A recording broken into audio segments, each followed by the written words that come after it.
Hello guys, welcome back to my channel. It's Gerald back on your screen with a new video. If you're new to this channel, you are welcome. Make sure to like, subscribe to my channel and turn on the post notification bell. In today's video, I'll be showing you how to make aloe vera oil. So if you're interested, please keep on watching.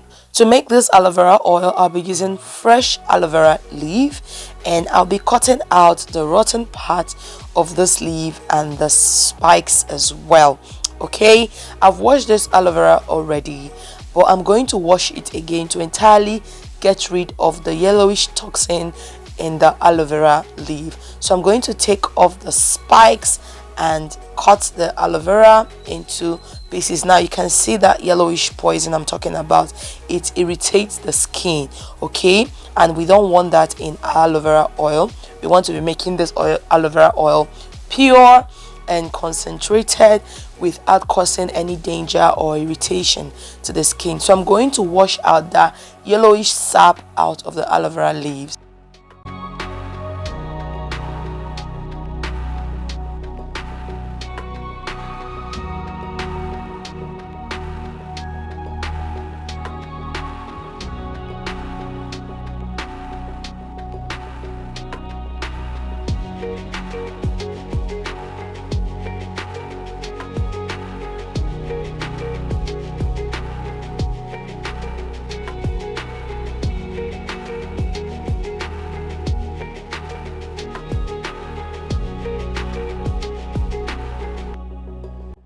I further go ahead to slice up the aloe vera plants into little chunks. I'm going to wash this again because I discovered that while cutting the aloe vera, the yellowish sap was still coming out, and I don't want that in my oil. So with clean water, I'm going to wash the aloe vera leaves one more time. If you're still watching to this point, please do well to like and subscribe to my channel. I love you.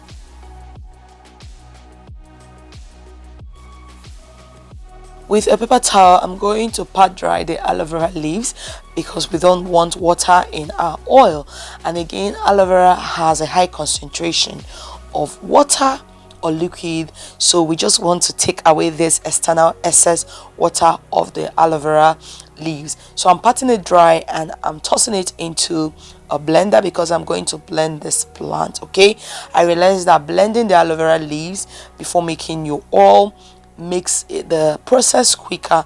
Okay, so other people would just chop up the aloe vera plant and toss it into hot oil and extract it, but I love to blend the leaves inclusive the back. Okay, yeah, so that's the blended aloe vera plant flower in the blender, and I'm transferring it into a pan. This is the pan I'm going to use to cook this aloe vera.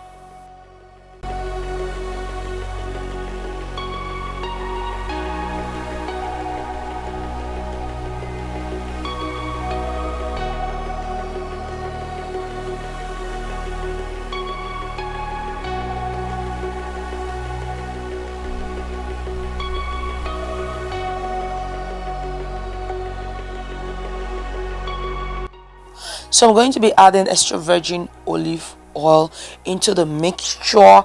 Okay, so I chose this oil because this oil is not easily destroyed by heat. I would have chosen coconut oil, but coconut oil can easily be destroyed by heat, so I chose olive oil, and my skin and hair loves olive oil a lot. So I'm transferring the pot on a stove. I'm placing the pot on a stove and cooking the aloe vera. I'm cooking directly on the stove. I'm not doing a double boiling method because one, olive oil is not easily destroyed by heat, and again, I want this process to be quicker. I still ended up with a very concentrated aloe vera oil. Okay, trust me guys, I still ended up. So those bubbles you're seeing now is the vapor, the water leaving the aloe vera plants.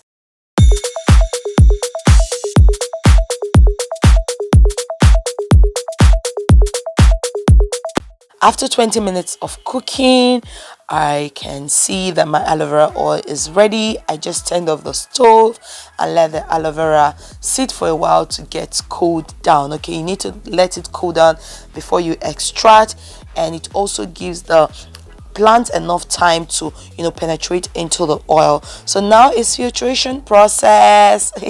So I'm going to filter the aloe vera plant.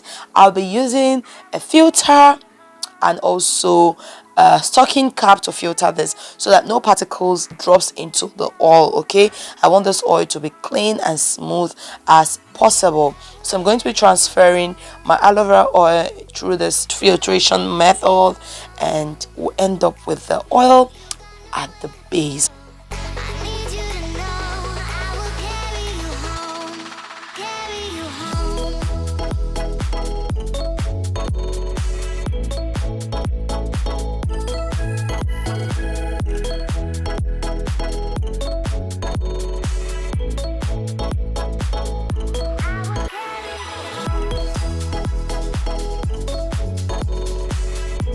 Voila, here we have aloe vera oil. It is so concentrated. It smells so much like aloe vera, and I'm going to do a color comparison so that you see what I mean. Okay, to tell you that this aloe vera entirely transferred into the oil. Okay, so here we have a concentrated homemade aloe vera oil, and aloe vera has a lot of benefits for the skin and the hair. It has skin lightening benefit because of the presence of aloesin, which is a lightening compound in aloe vera, so it can help lighten up your skin. It is also a good moisturizer for your skin. It also boosts hair growth, so if you want to grow your hair, it treats scalp infection, dandruff, and all of those negative stuffs that hinder hair growth. You can use aloe vera oil to treat that. It reaches stretch marks, so if you have stretch mark, you can apply this oil daily on your stretch mark and it will be gone in a long time. It's hydrating and it has anti-aging solutions. Okay, you can apply aloe vera oil on your body and on your skin, and it can help slow down aging. All right, so this is a comparison. Now you can see the olive oil and the aloe vera oil. You can see the aloe vera oil is so concentrated. All right, we've gotten to the end of this video. If you enjoyed, please make sure to like, subscribe to my channel, and I will see you very soon. Bye bye.